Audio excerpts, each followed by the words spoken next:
बताना चाहता हूं क्योंकि परमेश्वर ने वाचा बांधा है। हालेलुया। और एक ऐसा वाचा जो अब्राहम के साथ बांधा गया था, वही वाचा परमेश्वर हमारे साथ भी बांधा है। पर आज हम उस वाचाओं पे नहीं चलते। जब आप परमेश्वर के देह और रक्त से तृप्त होते हैं तो लिखा हुआ ये एक वाचा है। हालेलुया। एक वादा है। और जो वादा उत्पत्ति से लेके कई भविष्यवक्ताओं ने जो वादा किया, भविष्यवाणियां किया, उसी को पूरा करने के लिए प्रभु यीशु मसीह का इस पृथ्वी में जन्म होना निश्चित हुआ। और यीशु मसीह हमारे लिए जन्म लिए, मारे गए, गाड़े गए, अधोलोक में उतरे, तीसरे दिन बाद मृतकों में से जिंदा हो गए, और वो आकाश में उठा लिए गए, बादलों पे उठा लिए गए, और फिर से यीशु आएंगे। ऐसे हम बाइबल में पढ़ पाते हैं।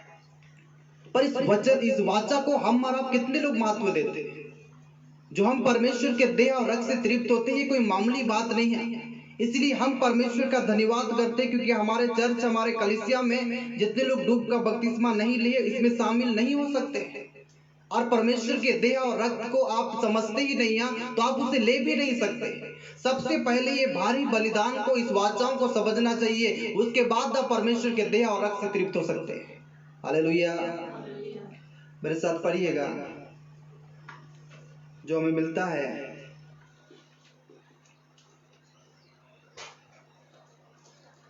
कुरिन्थियों की पुस्तक, पहला कुरिन्थी अध्याय 11 और पद संख्या 23 से हम पढ़ रहे हैं। पहला कुरिन्थियों की पुस्तक अध्याय 11 और पद संख्या 23।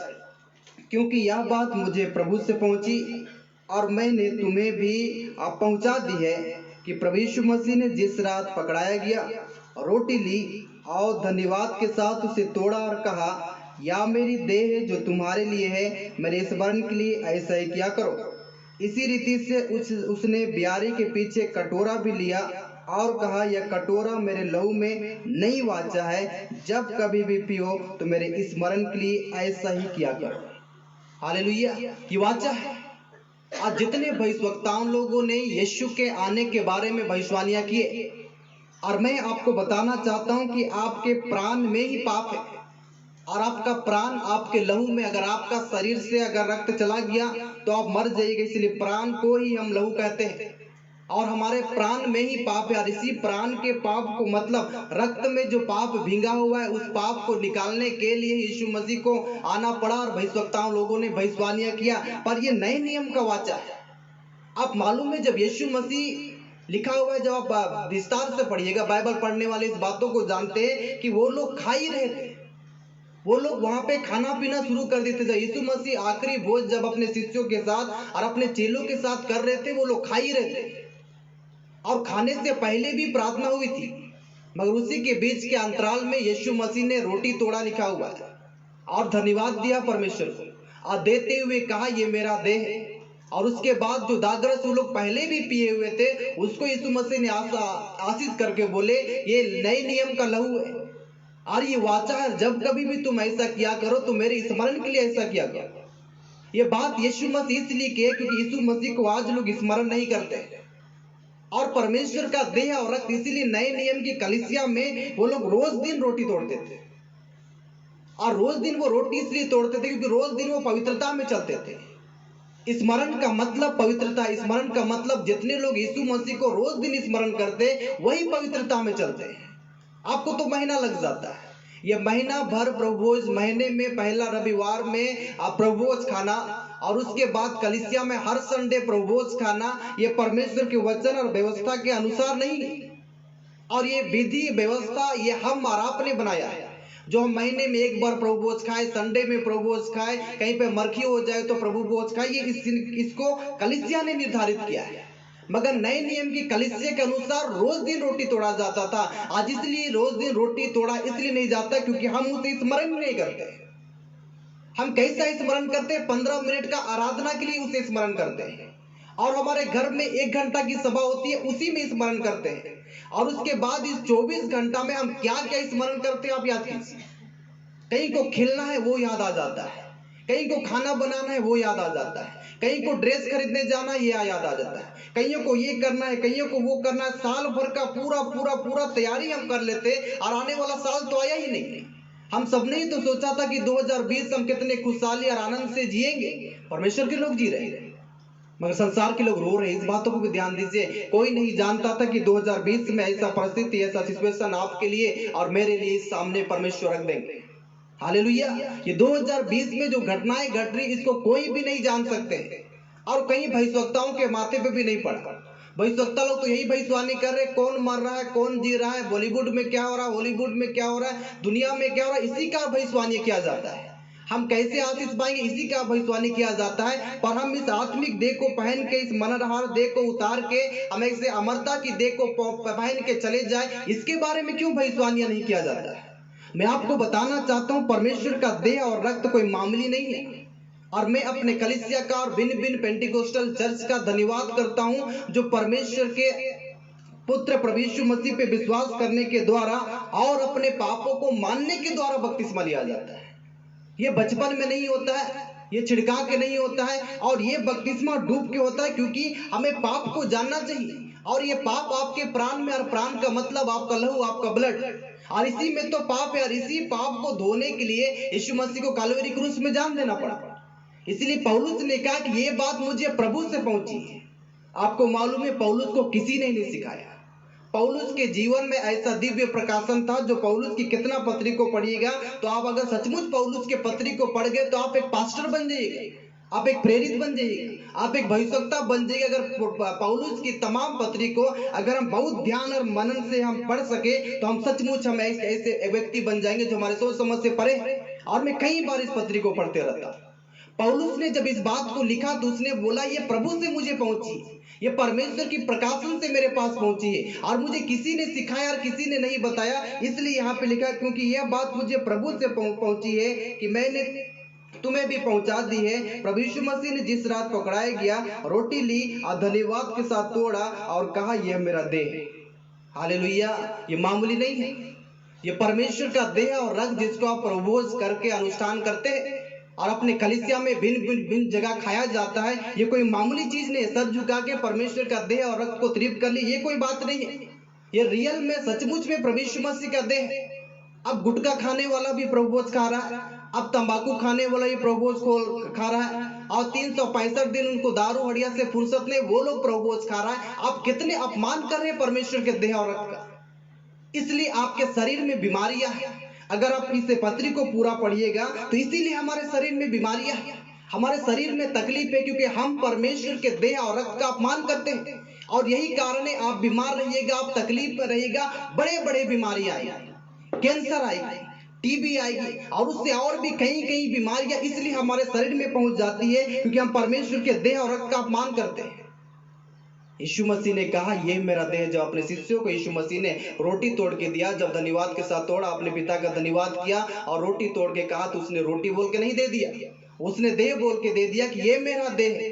आप मेरे साथ पढ़िएगा तो थोड़ा समझिएगा। यशायाह की पुस्तक अध्याय 52 और पद संख्या 14। यशायाह की पुस्तक अध्याय 52 पद संख्या 14। जैसे बहुत से लोग उसे देखकर चकित हुए, क्योंकि उसका रूप यहाँ तक बिगड़ा हुआ था कि मनुष्य का सा जान ना पड़ता था, और उसकी सुंदरता भी आदमियों की सी ना रह गई। यही देह बाइबल कहता है, उसका सुंदरता आदमियों का सा नहीं था, उसका सुंदरता को इतना बिगाड़ दिया गया था। वो सबसे स्मार्ट, आपको मालूम है दुनिया में सबसे सुंदर कोई है तो वो यीशु है। और आज भी जितने लोग अगर आप और हम स्वर्ग चले गए तो उसे देखें तो आप कहेंगे कि हमने दुनिया में कुछ नहीं देखा। अगर इस दुनिया को बनावटी को हम बोलेंगे तो बड़ा सुंदर है, गोवा चल जाइएगा, चाहे उससे बड़ा बड़ा विदेश में चला जाइएगा तो बोलिएगा इतना सुंदर चीज। और नदी नाले झील पर्वतों को देखिएगा, कश्मीर बोलिएगा तो कश्मीर को बोलते हैं कि धरती का स्वर्ग। और ये सब चीज को बनाने वाला परमेश्वर कितना सुंदर होगा, इसके बारे में तो ध्यान दीजिए। एक बार यीशु से आपका मुलाकात हो जाए। मेरा नहीं हुआ है, पर मैं चाहता हूं आपका तो मुलाकात हो जाए। मैं तो महसूस करता हूं कि यीशु यहाँ पे, अभी आराधना में बैठा हुआ था तो मैं खोया हुआ था और मैं आत्मा महसूस करता, सचमुच यीशु मसीह आप यहाँ पे हैं और इस रूम में आप है, ऐसा मुझे अंदर से लग रहा था। मैं फेस टू फेस उन्हें नहीं देख रहा हूँ, पर आत्मा की भरपूरी से महसूस कर रहा हूँ कि प्रभु यीशु मसीह इस हॉल में है और प्रभु यीशु मसीह इस भवन में। आत्मा महसूस करता है। पर एक ऐसा समय आएगा, आमने सामने हम यीशु से मिलेंगे और हम बोलेंगे सबसे सुंदर चीज को हमने देख लिया। मेरे आंखों ने एक ऐसी चीज को देख लिया जो मेरे सोच समझ से परे, वो चीज आपको दिखाना चाहता। स्वर्ग को तो छोड़ दीजिए, वो दिल्ली दूर है। सोने का सड़क को तो छोड़ दीजिए, हीरा जवाहरात और कीमती पत्थरों से जो स्वर्ग को बनाया गया, इसको तो कम से कम थोड़ी देर भूल जाइए, पर हम यीशु को देख ले, ऐसा तो कम से कम चाहिए। यीशु मसीह की सुंदरता को तो मैं देख लूं, उसकी स्वभाव को आप जानते हैं, उनके चरित्र को जानते हैं, उनके व्यवहार को जानते हैं, उनके गुण को बाइबल के अनुसार आप जानते हैं, पर उसे मिले तो नहीं। कम से कम उससे मिलने का, इसीलिए दाऊद ने एक बात कहा था कि स्वर्ग में मेरा कौन है, स्वर्ग में मेरा कोई नहीं है, स्वर्ग में मैं मात्र यीशु से मिलना चाहता हूं। इस चीज को दाऊद ने कहा। हम यीशु से मिलना चाहते हैं, उसे देखना चाहते हैं। पृथ्वी में भी कई लोग देखे हैं, पर उसके असीम रूप को, उस प्रचंड उस सामर्थ्य रूप को जब हम परमेश्वर के राज्य में देखेंगे, उसको देखने के बारे में चिंता कीजिए। वचन कहता है उनका सुंदरता और वो आदमियों का असर दिखाई नहीं देता। इतना कष्ट यीशु मसीह को मिला था। यीशु मसीह को यह बात मालूम था कि मुझे इतना मारा जाएगा, इतना घायल किया जाएगा, इतना मुझे चकनाचूर किया जाएगा, जो उनके सोच समझ से, हमारे सोच समझ से परे है। और यीशु मसीह ने जब धन्यवाद के साथ अपने शिष्यों को दिया और बोला, ये देह, यही देह के बारे में तो बातचीत कर रहे हैं, जिसके बारे में लिखा हुआ है, हाँ, जैसे बहुत से लोग उसको देख के चकित हुए, क्योंकि उसका रूप यहाँ तक बिगड़ गया था कि मनुष्य का सा ना जान पड़ता था, और उसकी सुंदरता आदमियों की सी नहीं थी। हालेलुया। ना रूप था, ना वो आदमी जैसा भी दिख रहा था। हम और आप तो आदमी जैसा दिखते हैं, मनुष्य जैसा दिखते हैं। तो एक बार अपने जहन में, एक बार दिमाग में तो सोच के देखिए कैसा उसे मारा गया हो। वो सुंदर यीशु मसीह को हट्टा कट्टा बोलते, 80 किलो का वजन का वो एकदम एकदम नौजवान पुरुष, और उसका सुंदरता ये था जो हमारे सोच समझ से परे है। और वो एकदम ताकतवर और शक्तिशाली प्रभु यीशु मसीह परमेश्वर का बेटा इस धरती में चलता फिरता था। क्या वो समय था होगा, अपने शिष्यों के साथ बैठता था होगा, बैठने के बाद उनके साथ खाना पीना रहना, सब चीज अपने शिष्यों के साथ करना, हजारों लोग के बीच में प्रकट होना, और आज भी कई लाखों और करोड़ों लोग के सामने दिखना। उस यीशु मसीह के बारे में हम बातचीत करें, जिसने कहा कि ये मेरा देह है। और इस देह के बारे में हमने यशायाह की पुस्तक में पढ़ा कि वो पहचान तक में नहीं आ रहे थे। वो अपना पूरा देह मनुष्य को बचाने के लिए दे दिए, मगर आज परमेश्वर के देह और रक्त का अपमान किया जा रहा है कलीसिया और मंडली में। हालेलुया। तंबाकू खाने वाले भी खा रहे, गुटखा खाने वाले भी खा रहे, अड़िया दारू से बड़ा मोह माया रखने वाले वो भी प्रभुभोज खा रहे। मैं कई बार सोचता हूँ ये क्रिश्चियन क्यों है? ये यीशु मसीह के नाम के लिए और उसके राज्य के लिए ठोकर का कारण वाले क्रिश्चियन है। हमारा आदिवासी समाज तो और गलीज है, वो लोग तो कलीसिया को बर्बाद करके रख दिए हमारे आदिवासी लोग। और कलीसिया में अपवित्रता की बात, मैं जिस कलीसिया में था, बहुत बड़ा कलीसिया था, आपको मालूम है। उस कलीसिया में मैं दान उठाने का काम करता था, छोटा था तो। और जब मैं दान उठाता था तो दान को वेदी में चढ़ाता था, उसके बाद कलीसिया में जब सब चल जाते थे तब मैं अंतिम में निकलता था, सब चीज को थोड़ा समेट के। बड़े कलीसिया के बारे में बातचीत कर रहा हूँ, जिसका नाम मैं नहीं लूंगा। पर उस कलीसिया में जब सबसे अंतिम में जब मैं निकलता था तो कई बुजुर्ग लोग ऐसा बेंच में बैठे रहते थे। बड़े बड़े चर्च में खाली बेंच होता है, और बहुत विशाल और ऊंचे चर्च रहते हैं, वेदी रहता है, बहुत सारा श्रृंगार रहता है, और वह बड़े बड़े महंगे महंगे चेयर में और नए बड़े बड़े बेंच में वो लोग बैठते हैं। उसके बाद जब अंतिम में मैं चर्च से निकलता था तो मैं वहां पे देखता था कईयों का तंबाकू का वहां पे बटकुल, मतलब उसका डब्बा छूट जाता था।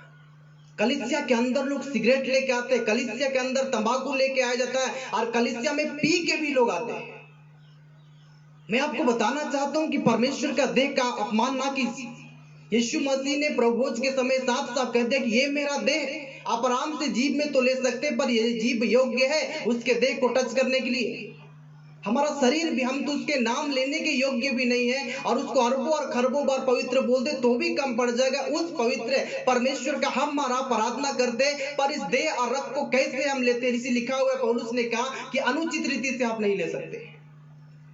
पहला पत्रस की पुस्तक में हम पढ़ते हैं,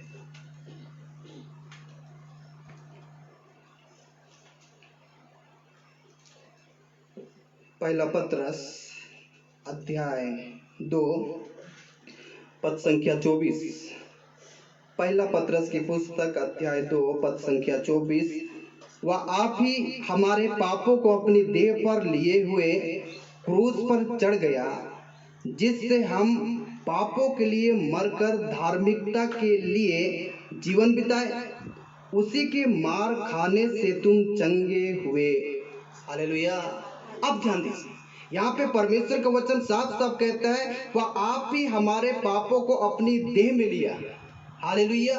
अगर हमारा ये पूरे संसार और पूरे मानव जाति का परमेश्वर न्याय करे तो हम में से कोई भी स्वर्ग जाने के योग्य नहीं है, कोई भी नहीं। और पौलुस ने इस बात को एकदम क्लियर कर दिया कि कोई भी धर्मी नहीं है, कोई भी पवित्र नहीं है, कोई भी यीशु को ढूंढने वाला नहीं है, सब अपनी स्वार्थ की खोज करते हैं। पौलुस ने तो हमें कह ही दिया है। पर मैं आपको बताना चाहता हूं, अगर परमेश्वर हमारा और पूरे संसार के मानव जाति जो उत्पत्ति से लेकर प्रकाशित वाक्य तक जितने लोग मरेंगे, अगर प्रभु यीशु मसीह इन बातों का न्याय करने लगे तो हम में से कोई भी नहीं बचेगा। हमें हर एक का भाग नर्क में ही है। पर उस नरक से बचाने के लिए परमेश्वर का वचन कहता है वह आप ही हमारे पापों को अपनी देह में लिए हुए क्रूस पर चढ़ गया। हालेलुया। हमारे पापों, जो कष्ट हमें होना चाहिए, जो दर्द हमें होना चाहिए, जो तकलीफ हमें होना चाहिए, उस नरक में हमें जाना चाहिए, पर उस चीज को अलग करके वो अपनी देह में हमारे पाप को लेके चला गया। उसी देह को तो अपने जीभ में टच करके हम बोलते हैं ये प्रभु बस है। हालेलुया। इस चीज का हम और आप पर कलीसिया और इस पूरे विश्व के लोग कितने महत्वपूर्ण समझते हैं और कितने परमेश्वर की इस देह का आदर करते हैं। इसलिए लोग बीमार हैं मेरे भाई, इसीलिए लोग को आईसीयू में भर्ती होना पड़ा है, इसीलिए लोग को इतना कष्ट हो रहा है, इतना कष्ट हो रहा है क्योंकि हम परमेश्वर के देह और रक्त का अपमान करते हैं। पीने वाले लोगों को कभी भी नहीं खाना चाहिए, मैं आपको बोल देता हूं। तंबाकू खाने वालों को कभी नहीं खाना चाहिए, गुटखा खाने वालों को कभी नहीं खाना चाहिए, सिगरेट पीने वालों को कभी नहीं खाना चाहिए। जितने लोग अपवित्रता में और घिनौने पाप को करते हैं उनको कभी भी परमेश्वर के देह और रक्त में शामिल इसलिए नहीं होना चाहिए क्योंकि आपके शरीर में ही तकलीफ होगी, देने वाला क्या करेंगे। इसलिए कई बार जब मैं कलीसिया में परमेश्वर के देह और रक्त को लोगों के सामने बांटने के लिए होता हूं तो मैं सबसे पहले हाथ धो लेता हूं कि प्रभु इनका पाप मेरे सर के ऊपर इस ना लगे, क्योंकि परमेश्वर का देह और रक्त का जितने लोग अपमान किए एक दिन परमेश्वर के राज्य में हम और आपको जवाब देना पड़ेगा। इसलिए वचन कहता है वह आप ही हमारे पापों को अपनी देह पर लिए हुए क्रूस पर चढ़ाया गया, जिससे हम पापों के लिए मरकर धार्मिकता के लिए जीवन बिताए। हालेलुया। इसलिए यीशु मसीह को जब यूहन्ना बपतिस्मा दे रहे थे और यूहन्ना ने साफ साफ कहा कि मैं तो आपको जूता का फीता खोलने की भी लायक नहीं हूं और मैं तो उस लायक नहीं हूं कि आपको बपतिस्मा दे, मुझे ही आप बपतिस्मा देने से कैसा रहेगा। यीशु मसीह ने कहा इसी रीति से परमेश्वर की धार्मिकता को पूरा करना उचित है। इसीलिए बपतिस्मा उस समय लेना चाहिए जब आपको जानकारी हो पाप का। एक बच्चा को जानकारी नहीं होता है, उनको छीट के डुबा के क्या क्या करके और ऐसे पानी से बच्चे को बपतिस्मा दिया था, ये कोई बपतिस्मा नहीं होता है। यीशु मसीह कितने उम्र में बपतिस्मा लिए इसको तो ध्यान दीजिए। यीशु मसीह पाप को जानते थे और मानव जाति को भी पाप जानना चाहिए। इसीलिए लिखा हुआ है हम पापों के लिए मरकर धार्मिकता में जीवन बिताए। और धार्मिकता हम कब पूरा करते हैं? जब यीशु मसीह के नाम से हम बपतिस्मा लेते हैं तब हम धार्मिकता पूरा करते हैं। अगर धार्मिकता हम पूरा किए तो धार्मिकता में चलिए भी तो जैसे अब्राहम धार्मिकता में चला और परमेश्वर पे विश्वास करने के कारण उसका धार्मिकता गिना गया और वो विश्वास में ही चलता गया, इसका मतलब वो धार्मिकता ही में चलता गया।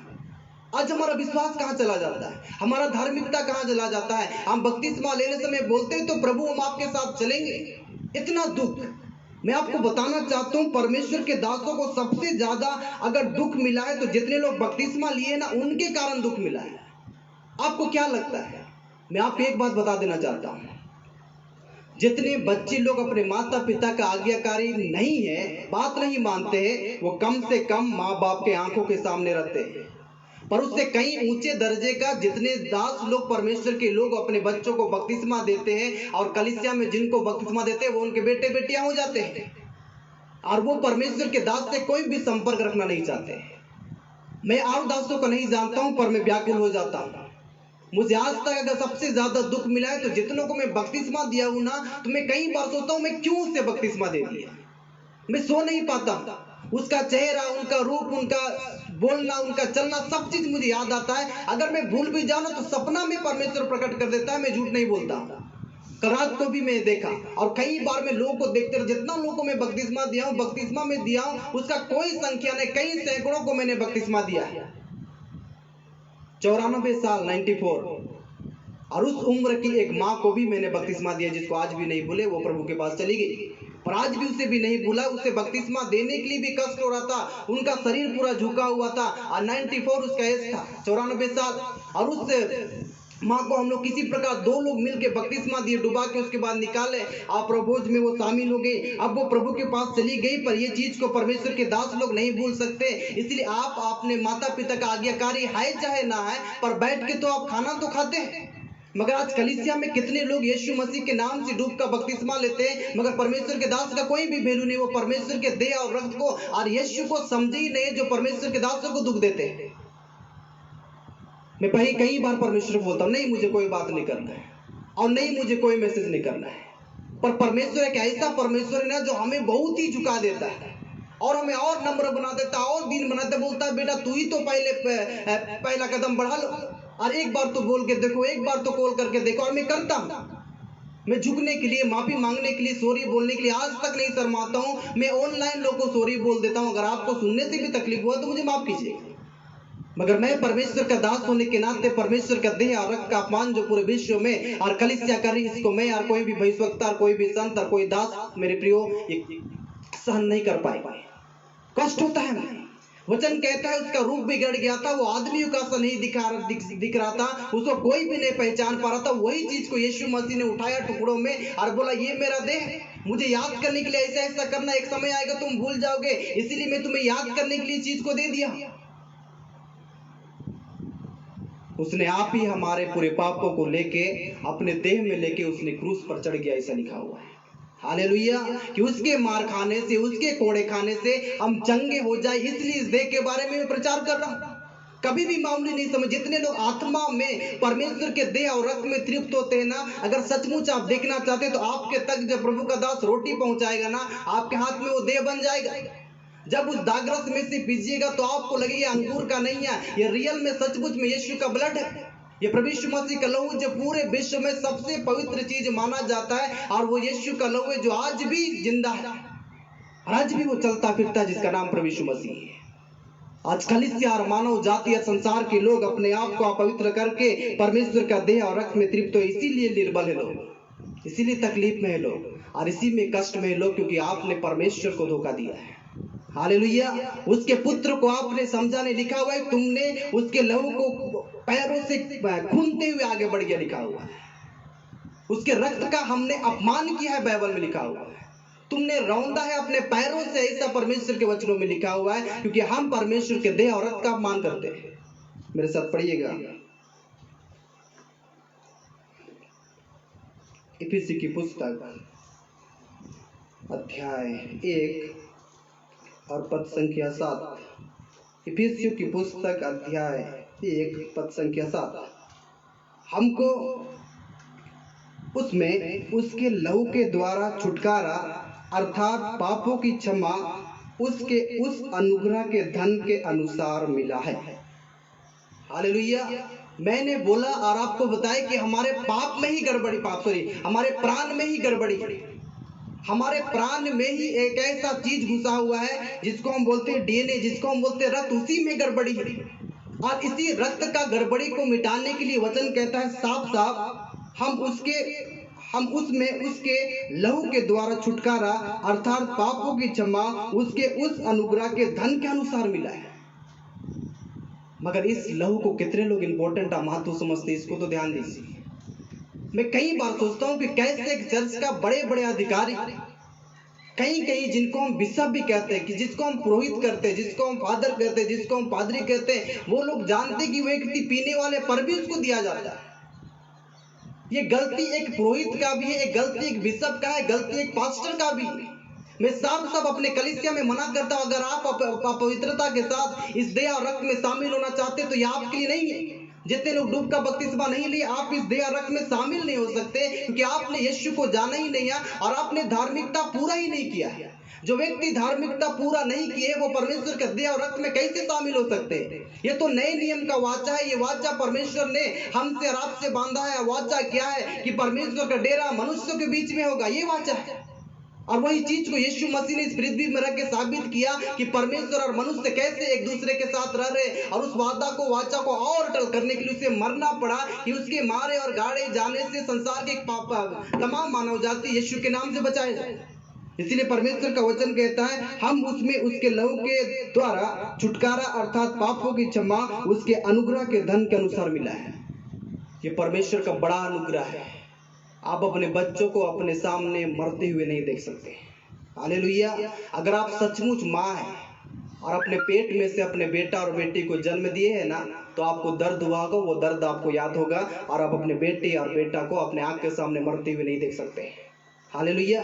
अभी मैं एक घर गया, अब कल मैं उस घर गया तो उस घर का इकलौता बेटा मृत्यु हो गया, और उस घर का इकलौता बेटा मृत्यु हो गया तो मैं उस घर में प्रार्थना करने गया।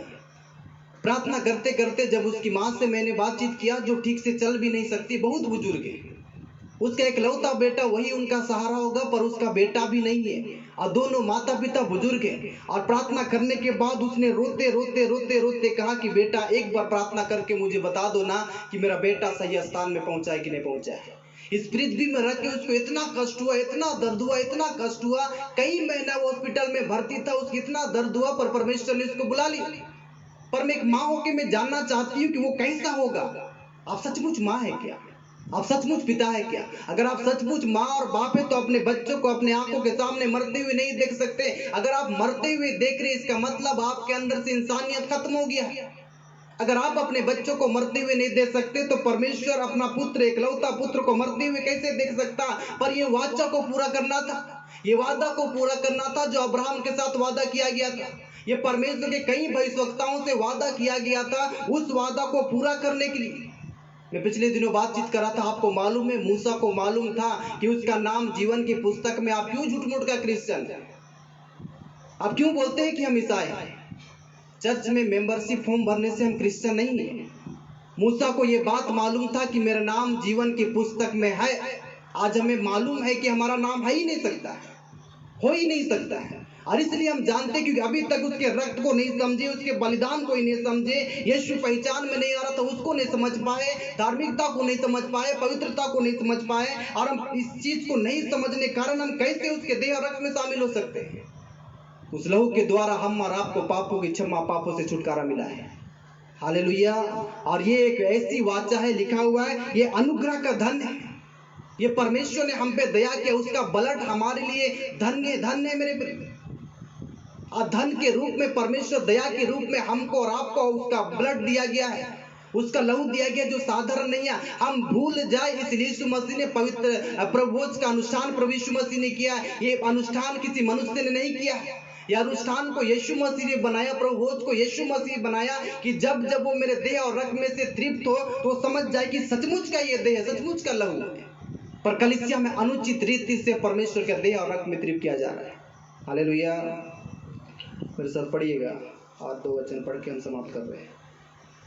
कुलूसियों की पुस्तक अध्याय 1 पद संख्या 20। कुलूसी 1:20। और उसके क्रूस पर बहे हुए लहू के द्वारा मेल मिलाप कर कर सब वस्तु का उसी के द्वारा से अपने साथ मेल कर ले, चाहे वो पृथ्वी पर की हो चाहे स्वर्ग में की। हालेलुया। ये मेल है। यीशु मसीह का लहू मेल को बताता है। यीशु मसीह का लहू हम और परमेश्वर को फिर से मिला लिया, जो कभी भी संभव नहीं था।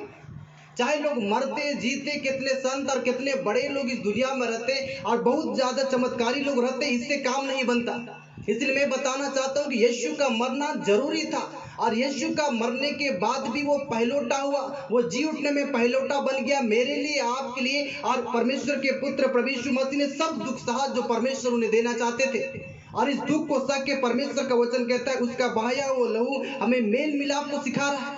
परमेश्वर ने हमसे मेल कर लिया। इस बातों को आप समझिए। स्मरण का मतलब आप बोलिए ना, 24 घंटा में कितने लोग यीशु मसीह को याद करते हैं? आपको तो याद आता कि टाइम कब होगा कि हम फोन से बातचीत करें, सुबह कब होगा कि हम व्हाट्सएप खोलें, और उसके बाद हम थोड़ी देर के बाद फेसबुक में कब चले जाए, इंटरनेट में कब चले जाए, क्या क्या यूट्यूब में हो रहा है, इसके बारे में हम ज्यादा याद करते हैं। और यीशु मसीह को 24 घंटा में याद करने वाले लोग कम हैं। उसकी सेवकाई को बढ़ाने और उसके सेवकाई के बारे में चिंता करने वाले बहुत ज्यादा है। अब हमको काम जाना, हमको 9 बजे एकदम काम पहुंच जाना है, हमको 8 बजे काम जाना, ये आपको बड़ा अच्छा याद रहता है। रात को सोने से हम बोलते हैं हम जल्दी उठ जाए कि समय पे हम काम पहुंच जाए। 2000 के नौकरी के लिए आपको बड़ा चिंता है, 40 वर्ष की जिंदगी के लिए बड़ा चिंता है, कम से कम 1000 वर्ष के राज्य के बारे में भी तो चिंता कीजिए। उसका लहू जो हमें पापों से बचाया है, वो मेल मिलाप को हमें सिखाता है। हालेलुया। मेरे साथ पढ़िए, पहला यूहन्ना की पुस्तक अध्याय 1 और पद संख्या 7। पहला यूहन्ना की पुस्तक अध्याय 1 पद संख्या 7। पर यदि जैसा वह ज्योति में है वैसा ही हम भी ज्योति में चले तो एक दूसरे से सहभागिता रखते हैं और उसके पुत्र प्रभु यीशु मसीह का लहू हमें सब पापों से शुद्ध करता है। हालेलुया। यीशु मसीह का लहू हमें सब पापों से शुद्ध करता है। मैं इस वचन को पढ़ता हूँ, बार बार पढ़ता हूँ, और ये वचन जब मेरे पास आता है ना तो मुझे ऐसा लगता है अब मुझे कोई फिक्र करना ही नहीं, और इसलिए मुझे कोई फिक्र नहीं करना है कि उसका ब्लड को मैं लेता हूँ। कम से कम परमेश्वर ने मुझ पे दया किया है, कम से कम महीने में एक बार तो उसका ब्लड मेरे अंदर में जाता है। और वो रियल का है, वो कोई अंगूर का रस नहीं है। वो रोटी जो संसार मैदे और आटा से बना, ये रोटी नहीं है आत्मिक बातों में। यह सचमुच का परमेश्वर का देह है, सचमुच परमेश्वर का लहू है, जिसको लेना अनिवार्य है। जितने लोग बपतिस्मा लेके इस बातों को नहीं समझते, उससे अभागा व्यक्ति संसार में कोई ना रहेगा। जितने लोग परमेश्वर के दासों को दुख दिए, उससे अभागा इस दुनिया में कोई व्यक्ति नहीं है जो बपतिस्मा लेने के बाद भी यीशु मसीह के लहू को नहीं समझे। हालेलुया। समझदारी से, गंभीरता से और मैच्योरिटी के साथ परमेश्वर के बातों को समझना और सीखना चाहिए। हालेलुया। परमेश्वर मजाक करने वाला चीज लिखा हुआ है कि धोखा ना खाओ, परमेश्वर ठट्ठों में नहीं उड़ाया जाता है।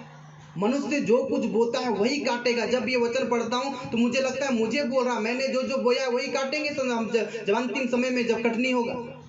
और परमेश्वर जब हमारा न्याय करेगा, हमने जो बोया है वही काटेंगे। हमको और आपको इस संसार में से कोई नहीं बचा सकता। कम से कम उस देह और रक्त को अच्छी रीति से समझ के और महीने भर में तैयारी करके और उपवास प्रार्थना करके एक दूसरे से मेल मिलाप करके क्षमा करके निंदा और शिकायत को अलग करके कम से कम इस देह और रक्त में शामिल तो होइए। और बपतिस्मा लिए तो कम से कम उसके अनुयायी होकर उससे चलने का तो कोशिश कीजिए। बड़े बनने का कोशिश ना कीजिए, मगर दीनता से यीशु मसीह के लहू में और उसके देह में शामिल होने की कोशिश कीजिए। थोड़ा सा मैं पढ़ के समाप्त कर रहा हूँ।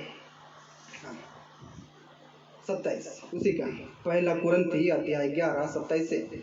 इसलिए जो कोई अनुचित रीति से प्रभु की रोटी खाए या उस कटोरे में से पिए, वह प्रभु के देह और लहू का अपराधी ठहरेगा। इसलिए मनुष्य अपने आप को जांच ले और इस रीति से इस कटोरे में से रोटी में से खाए और इस कटोरे में से पिए, क्योंकि जो खाते पीते समय प्रभु की देह को ना पहचाने, वह इस खाने और पीने से अपने ऊपर दंड लाता है। इस कारण तुम में बहुत से निर्बल और रोगी है और बहुत से सो भी गए। यदि हम अपने आप को जांचते तो दंड ना पाते, परंतु प्रभु हमें दंड देकर हमारी ताड़ना करता है, इसलिए कि हम संसार के साथ दोषी ना ठहरे। हालेलुया। अगर परमेश्वर आपको दंड दे रहा है तो एक बार कम से कम समझदारी के साथ हम उसके वचन को ग्रहण कर सकते हैं। और अगर पाप हुआ है तो परमेश्वर से माफी मांग के उसके देह और रक्त का लिखा हुआ अपराधी है लिखा हुआ है। वो लोग परमेश्वर के सामने क्रिमिनल है। जितने लोग परमेश्वर के देह और रक्त का पान किए वो अपराधी है लिखा हुआ। इसलिए तुम में से निर्बल है, रोगी और बहुत लोग ऐसे ही मर गए और क्या पता उठेंगे तो कहाँ जाएंगे उसको मालूम नहीं है। वो सो जरूर रहे, पर एक दिन नरक के लिए और स्वर्ग के लिए हम तमाम मानव जाति को एक ना एक दिन उठना पड़ेगा। 1000 वर्ष का राज्य जैसे ही खत्म होगा और उसके बाद सारे मानव जाति को श्वेत सिंहासन के सामने आना ही पड़ेगा, चाहे लोग विश्वास करें चाहे ना करें। ये मेरा लेना देना नहीं है, मगर जिसने लेना देना को एकदम समझे है और जितने लोग सचमुच जाना चाहते हैं वो लोग इस बात को समझते हैं। बाकी पियंकड़ को बोलिए वो दारू नहीं छोड़ना चाह रहे हैं, बहुत लोग तंबाकू नहीं छोड़ना चाह रहा है, गुटखा नहीं छोड़ना चाह रहा है, सिगरेट नहीं छोड़ना चाह रहा है। आप एक बार समझ लीजिए, आपका एक पैर गड्ढा में है और थोड़ा सा कोई धक्का मार दिया तो दोनों पैर कब्र में, और एक बार आंख खुलेगा तो सीधा न्याय के सिंहासन में, और दूसरा मृत्यु जिसे कहते हैं नरक। हालेलुया। कुछ भी नहीं। आपको मालूम है जितने लोग नरक चले जाएंगे यीशु मसीह उनको आंसू बहा के भी नहीं बचा सकते, क्योंकि परमेश्वर न्याय करता है और वहां पे यीशु मसीह हमारे साथ जरूर रहेंगे बोलने के लिए कि ये मेरा बेटी और बेटा है, पर जब न्याय होगा तो आपके लिए कोई नहीं कर सकता है। इसलिए यीशु को मैं देखूं, यीशु के साथ चलूं और उसके देह और रक्त का कम से कम अपराधी मत हो। ये 3 चीज का तो नहीं। पवित्र आत्मा को शोकित ना कीजिए और परमेश्वर के देह और रक्त का अपमान ना कीजिए, आप अपराधी है लिखा हुआ है। इसलिए लिखा हुआ अपने आप को जांचते परखते तो हम दंड नहीं पाते, इसीलिए बीमार है। बड़े बड़े कलीसिया में बोलिए कितने लोग भेलोर जा रहे हैं, क्या करने के लिए भेलोर जा रहे हैं? लाखों रुपया खर्च करने के लिए, क्योंकि आपने यीशु मसीह के देह और रक्त को एकदम अपराधी नहीं, आपने उसका अपमान करने के द्वारा आप खुद अपराधी बने। और इसका यही कारण है कि 10,000 का दवा हर महीना खाना पड़ता है। आपको पानी चढ़ेगा, खून चढ़ेगा, ग्लूकोज चढ़ेगा, ये मेडिसिन होगा, वो मेडिसिन होगा, आईसीयू जाएगा, ये जाएगा। ये इसलिए होगा कि आपने परमेश्वर के देह और रक्त का अपमान किया है, इसलिए परमेश्वर ने मानव जाति को दंड दिया है। और दंड देने के बाद परमेश्वर एक दिन मेरा और आपका न्याय करेगा। हालेलुया। अगर आप समझते हैं तो इसमें शामिल हो सकते हैं, अगर नहीं समझते तो ना होना ही अच्छा है कि हमारे और हमारे आने वाले वंश यीशु में आशीष पाए। हालेलुया। अगर दंड देता है तो परमेश्वर बचाना भी चाहता है, लिखा हुआ है। अगर परमेश्वर ने ताड़ना दिया है, दंड दिया है, तो बचना भी है। इस बातों को भी पवित्र आत्मा सिखाता है। जब आप लीजिएगा ना, बहुत बहुत सुकून का चीज, और इस चीज को यीशु मसीह ने इसलिए ठहरा। कई बार आपके मन में होता है क्यों प्रभु भोज खाना है, इसको यीशु मसीह ने इसलिए ठहराया कि आपके सामने वो पिक्चर आ जाए कि यीशु मसीह कलवरी क्रूस में और गलगता की चोटी में चढ़ते चढ़ते उसके पैरों में कितना जख्म हुए, उसके पूरे शरीर को कितना मारा गया, भाला किधर लगाया गया, कांटों का मुकुट, हाथों में कील, पैरों में कील। इस बातों का पिक्चर आपके सामने आ जाए और आप तुम नित्य मुझे स्मरण करते रहो, इसीलिए इस चीजों को ठहराया गया। इसलिए पौलुस ने कहा मुझे प्रभु से पहुंची और मैं तुम्हें भी पहुंचा दिया। पर इतना मैं कहता हूं कि तुम अनुचित रीति से परमेश्वर के देह और रक्त में शामिल नहीं हो सकते। हालेलुया। जितने कलीसिया, जितने पुरोहित, जितने बिशप, जितने फादर, जितने पादरी लोग इस कामों को कर रहे हैं, उन्हें इस बात को जानना चाहिए। आप तो खुद अपराधी है, जितने लोग ले रहे हैं वो भी अपराधी है, क्योंकि जिसको आप देते हैं वो उसको आप जानते हैं कि वो खैनी खाने वाला व्यक्ति है, वो तंबाकू खाने वाला व्यक्ति। ये बात को एक बिशप जानता है, कलीसिया का पुरोहित इस बात को जानते हैं। वो दारू पीने वाले, वो शराब पीने वाले, वो अपवित्रता है, उसको 4 गो पत्नी है, 2 गो पति है, 1 गो पत्नी, सब चीज कलीसिया के पुरोहित को मालूम रहता है। और इतना गलत व्यक्ति को अगर परमेश्वर का देह और रक्त में शामिल किया जा रहा है, इसका मतलब आप भी अपराधी और कलीसिया भी अपराधी है, जो परमेश्वर के देह और रक्त का अपमान करते हैं। उसके साथ आपको बैठना भी नहीं, खाना भी नहीं, उस प्याली में से पीना भी नहीं। आपको मालूम है हम लोग कप कप में क्यों पीते हैं, अलग अलग क्यों पीते हैं। प्रभोज जब पौलुस ने अनुष्ठान किया यीशु मसीह के समय, जब क्या बोलते हैं प्रभोज किया गया था, तो एक प्याला से पिया गया था, मगर पौलुस ने जब पिलाया तो सबको अलग अलग पिला दिया। हालेलुया। पौलुस के प्रभुभोज में यह था कि हमको एक दूसरे के लिए ठहरना है, मतलब पूरा कलीसिया एक साथ रोटी और एक साथ दागरस लेना चाहिए, बारी बारी से आगे पीछे से परमेश्वर के प्रभोज में शामिल नहीं होना चाहिए नए नियम की पुस्तक के अनुसार। मगर भिन्न भिन्न कलीसिया में देखा जाता है, कई कलीसिया में खाली रोटी खिलाया जाता है, उसको दागरस से कोई मतलब नहीं, ठीक है। कई कलीसिया में रोज दिन रोटी तोड़ा जा रहा है, जिनको पवित्रता से कोई मतलब नहीं है। कहीं कहीं देखते हैं वो लोग जाके कोई मर भी गया, वहां पर भी वो लोग प्रभोज का अनुष्ठान कर दिए, पीने वाला भी ले रहा है, लड़ने वाला भी ले रहा है, गाली देने वाला भी ले रहा है, और पादरी साहब देते जा रहे हैं, पुरोहित जी देते जा रहे हैं। क्या ये मजाक नहीं है परमेश्वर के देह और रक्त का, जिसको हम अपमान कर रहे हैं? और जितने लोग कर रहे हैं वो जान के कर रहे हैं, ये बात याद रखिए। व्यवस्था को जान के, वचन को जान के पुरोहित और बिशप, अब कहीं अभिषेक से और कहीं पास्टर लोग जान के ये पाप करते हैं, लेना ही नहीं चाहिए।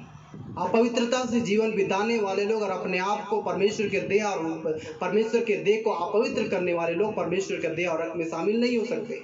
इससे अच्छा आप मन फिरा ले, और मन फिरा के ले वो सबसे बढ़िया बात है। गुनाहों से तौबा कर ले, वो सबसे बढ़िया बात है, और उसके बाद परमेश्वर के देह और रक्त में शामिल है। मैं कई जगह मर भी जाएंगे तो भी वो प्रभुभोज को चालू कर देंगे, घर में एक मीसा हो जाएगा तो भी वो प्रभुभोज को चालू कर देंगे, और वहां पे प्रभुभोज कुछ नहीं होता, मात्र रोटी दिया जाता है, जिसको हमको लगता है 25 रुपए में भी एक पुधा मिल जाएगा, और उस चीज को बांट के परमेश्वर का रक्त इंपॉर्टेंट है। आपको दागरस पीना है, अगर आप दागरस नहीं पिए तो उसका बहाए हुए लहू के बारे में आपको स्मरण कैसे आएगा? तो कहीं कलीसिया में दागरस का कोई भी महत्व नहीं है, कोई इंपॉर्टेंट नहीं है, दागरस को साइड कर दिया गया है। पादरी साहब और पुरोहित लोग अपने अपने दागरस पी ले रहे हैं। मैं आपको बताना चाहता हूँ परमेश्वर का छलावा नहीं है, ये परमेश्वर का वचन है। 3 चीज से अगर आपने नहीं बचा तो आज न कल हम दंड पाएंगे, और आज भी दंड पा ही रहे। इस पृथ्वी में रह के इस शरीर में आज भी मानव जाति दंड पा रहे हैं, क्योंकि संसार के लोगों ने पवित्र आत्मा को शोकित किया और परमेश्वर का देह और रक्त का अपमान किया। किस क्रिश्चियन लोग, मसीह लोग। हालेलुया। अपने आंखों को बंद करें कि हम प्रार्थना करें। हम धन्यवाद करें सर्वशक्तिमान अद्भुत परमेश्वर का। पौलुस ने कहा एक दूसरे के लिए ठहरा कर, और एक दूसरे के लिए ठहर के हम परमेश्वर के भोज में शामिल होना चाहिए। आप उस प्याले में से पीते हैं जिस प्याले को एक व्यक्ति ने पिया है, जो शराबी व्यक्ति है, जो पश्चाताप नहीं किए। और कहीं कलीसिया में एक प्याले से पिया जा रहा है, उस प्याले में अपवित्रता है, उस प्याले में कई लोग पाप वाले लोग हैं। उसने पश्चाताप नहीं किया, नशा की बातों को नहीं छोड़ा, गाली देना नहीं छोड़ा, निंदा और शिकायत और चुगली करना नहीं छोड़ा। ऐसे ऐसे प्यालों से ना पिए। इसलिए पौलुस ने कहा एक दूसरे के लिए ठहरा करो। इसलिए पेंटिकोस्टल चर्च में सबको अलग अलग कटोरे में दे दिया जाता है कि परमेश्वर के दास और पुरोहितों के साथ और संतों के साथ मिलके एक साथ उस देह और रक्त में हम शामिल हो जाए और हम दोषी ना ठहरे, और हमारे आने वाले वंश भी, आने वाले पीढ़ी भी प्रभु यीशु मसीह के नाम से आशीष पाए। प्रभु परमेश्वर, हम आपका धन्यवाद करते हैं क्योंकि आप अद्भुत और सामर्थ्य परमेश्वर है पिता। अगर हमने आपका दास होने के कारण और हमारे कलीसिया ने आपके देह और रक्त का अपमान किया है, जो हम पे छाप छूट गई है प्रभु, तो हमें माफ कीजिएगा परमेश्वर। हम आपके देह और रक्त का अपमान ना कर पाए हो। हम धन्यवाद करते हैं, हम धन्यवाद करते हैं सर्वशक्तिमान परमेश्वर।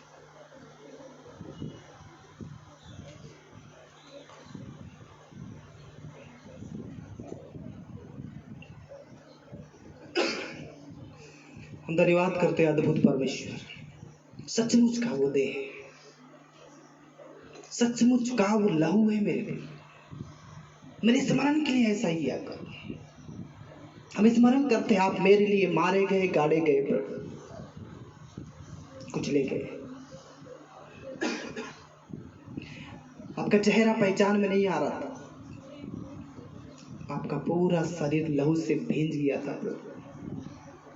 मोटे मोटे कील आपके हाथों में मारा गया मेरे पापों का। वो आप ही हमारे पापों को अपनी देह में लेके चढ़ गया, लिखा हुआ मेरे। जो दंड मुझे मिलना था, जो उसको पूरा रक्त बहाना पड़ा पूरे मानव जाति को बचाने के लिए, पर आज कलीसिया इसको महत्व नहीं दे रहे। उसके देह और उसके रक्त का अपमान किया जा रहा है मेरे। हे कलीसिया पश्चाताप करे, हे परमेश्वर के संतों पश्चाताप करे, परमेश्वर के दासों पश्चाताप करे। अगर हमने जानबूझ के ये गुनाह किया है तो माफी मांगे अपने खुदा से, अपने परमेश्वर से, और कहे प्रभु मैं अपने जवान को संभालना चाहता, मैं अपने शरीर को अपवित्र नहीं करना चाहता हूं, क्योंकि इस शरीर में आपका देह जाता है, आपका रक्त जाता है प्रभु, जिसका मैं कभी भी योग्य नहीं था परमेश्वर, पर आपने मुझे ये योग्य बनाया प्रभु, क्योंकि मेरा जीव, मेरा जवान आपके देह और रक्त को टच करता है प्रभु, उसे महसूस करता है प्रभु। अपने जवान अपने जीव से ले लेता है परमेश्वर, और हमारे शरीर के अंदर में उसका देह और रक्त चला जाता है। मेरे प्रियो, आप कितने शक्तिशाली हैं, आप कितने बलवंत हैं, आप कितने सामर्थ्य हैं, जो यीशु का देह और यीशु का लहू आपके अंदर में जाता है। ओ रिखाला नबा शको रोला बकाता, आपसे धन्य व्यक्ति कोई नहीं। इसलिए अगर आपने डूब का बपतिस्मा लिया है तो आपको परमेश्वर के देह और रक्त में शामिल होना चाहिए, और पूरे पवित्रता और दीनता के साथ शामिल होना चाहिए। हम आपका धन्यवाद करते हैं, वचन के लिए धन्यवाद करते हैं, सुनने वाले को आशीष देते हैं, और ये विनती यीशु के नाम से मांगते हैं, आमीन।